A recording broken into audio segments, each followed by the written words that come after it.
सभी सुंदर साथ जी के चरणों में कोटानकोट प्रेम प्रणाम। सुंदर साथ जी, पिछले वीडियो में हमने श्री परिक्रमा ग्रंथ के प्रकरण 26 की 43 तक की चौपाई का पाठ पूर्ण किया। आज हम आगे की चौपाइयों का पाठ करेंगे। सुंदर साथ जी, अगर आपको यह वीडियो अच्छा लगे तो प्लीज़ लाइक करें और जो भी सुंदर साथ आपके साथ जुड़े हुए हों उन सबको भी यह वीडियो अवश्य शेयर करें।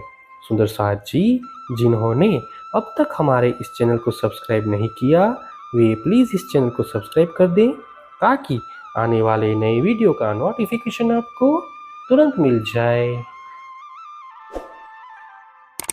अब समूह की कहूँ।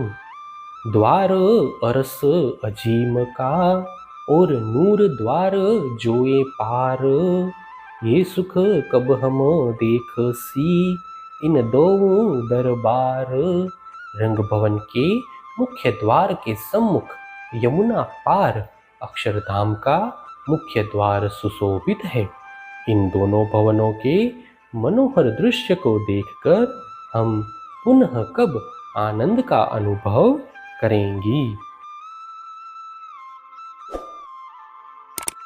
नूर पार भी एह वन और पहाड़ पुखराज, इन आगू बड़ावन चलया रहया सागरो लग विराज। मधुवन, महावन तथा बड़ावन का यह वन प्रदेश रंग भवन से होकर पुखराज पर्वत होते हुए अक्षरधाम तक विस्तृत है। इसका विस्तार यहाँ से भी आगे 8 सागरों तक विस्तृत है। नजर फिरी मेरी दुर्लग, देखिया वन विस्तार। नीला पीला श्याम श्वेत कई, कहो कहाँ लग कहूँ न सुमार। मेरी दृष्टि दूर दूर तक पहुंची और मैंने इस पूरे वन के विस्तार को देखा। यहाँ पर नीले, पीले, श्याम तथा श्वेत वर्ण के विभिन्न वृक्ष हैं। कहाँ तक वर्णन किया जाए, उनका कोई पारावार ही नहीं है। जीमी सब बराबर, वन पहुँचिया सागर जीत। या वन या मोहलो मिने, नहरे चली गैया अनंत। यहाँ की भूमि समतल है। यह वन सागरों के तट पर्यंत विस्तृत है। इन वनों तथा यहाँ के प्रासादों के अंदर अनंत नहरें प्रवाहित होती हैं। पार ना पहाड़ो हिंडोले, नहीं मोहलो नहरों पार। पार ना वन नहरे जीमी का, क्यों पशु पंखी होए निरवार। यहाँ के पर्वत, उन पर लगे हुए झूले, विभिन्न प्रासाद, नहरें तथा दिव्य भूमि आदि किसी का भी कोई पारावार नहीं है। यहाँ के पशु पक्षी का निरूपण करना भी असंभव है। पार न आवे सागरो और पार किनारो नाहे। पार ना मोहलो किनारो, कई नहरे आवे जाए। यहाँ के सागरों तथा उनके तट की शोभा भी अपार है। इन 8 सागरों के तट पर स्थित प्रासाद तथा ये वहाँ पर प्रवाहित हो रहे असंख्य नहरों का भी कोई पारावार नहीं है। मोहल जीमी वन कहत हो और पहाड़ नहरे बन राए। ये कैसे होसी अरस के, ये देखो रूह जगाए। हे ब्रह्म आत्माओं, मैंने परमधाम की भूमि, उस पर बने हुए प्रासाद, पर्वत, नहरें तथा वनराजी का वर्णन किया है। परमधाम की इन दिव्य सामग्रियों का वर्णन करना कैसे संभव है? तुम अपनी आत्मा को जागृत कर इनका अनुभव करो। कई फौजे पशुअन की, कई फौजे जानवर, जीमी खाली कहूँ न पाइए, बसत अरस लश्कर। यहाँ पर पशु तथा पक्षियों की अनेक सेनाएं विचरण करती हैं।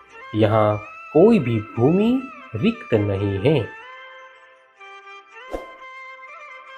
जीमी वन ये लश्कर, जीमी बस्ती न काहू बैरान, सब आए मुजरा करत है, आगू अरस सुभान। यहाँ वन, उपवन तथा अन्य भूमि पर ये ही सेनाएं दिखाई देती हैं। यहाँ की कोई भूमि निर्जन नहीं है। सभी पशु पक्षी धामधनी के समक्ष आकर क्रीड़ा करते हुए उनका अभिवादन करते हैं। ए पातशाही अरस की, कहनी में आवत नाही, ये कहया वास्ते मोमिन के, जानो दिल दौड़ावे ताही। यह संपूर्ण वैभव परम धाम का है, इसलिए इसे शब्दों में व्यक्त नहीं किया जा सकता। इतना भी ब्रह्म आत्माओं के लिए ही कहा है, जिससे वे अपना चित्त वहां पर दौड़ा सके। एक पात न गिरे वन का, न खीरे पंखी का पर, एक जरा जाया न हो वही, ये अरस जीमी यों कर। इस दिव्य भूमि की यह विशेषता है कि यहाँ के वृक्षों का एक पत्ता भी नहीं गिरता तथा यहाँ के पक्षियों का पंख भी नहीं गिरता। इतना ही नहीं, यहाँ का कण मात्र भी क्षीण नहीं होता है।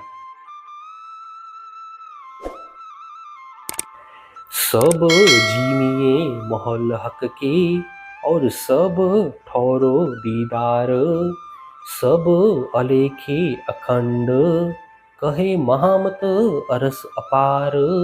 यहाँ की भूमि तथा प्रासादों में सर्वत्र धामधनी के दर्शन होते हैं।